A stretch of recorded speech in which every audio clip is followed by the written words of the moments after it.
সবাইকে ওয়েলকাম আমার ছোট্ট একটা রেসিপি ভিডিওতে। ছোট্ট, একদম ছোট্ট, দেখতে থাকুন আপনারা। আজকে আমার মন খুশি মতো আমি আজকে করেছি। আমি এভাবেই করে থাকি প্রায়ই। আজকে আলু ভাজি করছি, দেখুন। তারপরে আরেকটা আছে, একদম শেষের দিকে দেখাবো, দেখতে থাকুন আপনারা। তো আমার মন খুশি মতো যে সময় যেটা ভালো লাগে সেটাই করে থাকি। তো আজকে আলু ভাজা খাওয়ার খুব ইচ্ছা হয়েছে, তো আমার ছোটো জন্য আলু ভাজাটি খুব পছন্দ করে, তো তার জন্য এইভাবে আলু ভাজাটা করেছি। তো আপনারা অবশ্যই বলবেন আপনারা কিভাবে আলু ভাজি করে থাকেন। তো বিভিন্ন রকমভাবে অনেকে আলু ভাজি করে থাকে, তো আমি আমার মতো করে করেছি। তো কে কে আলু ভাজি পছন্দ করেন এটা একটু অবশ্যই কমেন্ট বক্সে কমেন্ট করে জানাবেন শেষে।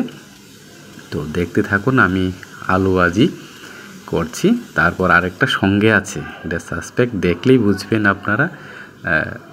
শেষের দিকে দেখুন, আপনারা সঙ্গে থাকবেন।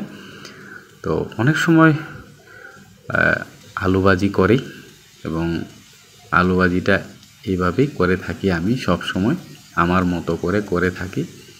তো আপনারা কিভাবে করেন অবশ্যই কমেন্ট বক্সে কমেন্ট করে জানাবেন। আর আলু ভাজি কার কার পছন্দ সেটা অবশ্যই জানাবেন কমেন্ট বক্সে কমেন্ট করে।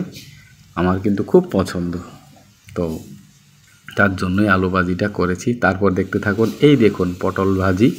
তো পটল ভাজিও আমার খুব পছন্দের, তো পটল ভাজিও করেছি আজকে। এই দুইটাই ভাজি করেছি, আলু ভাজি আর পটল ভাজি।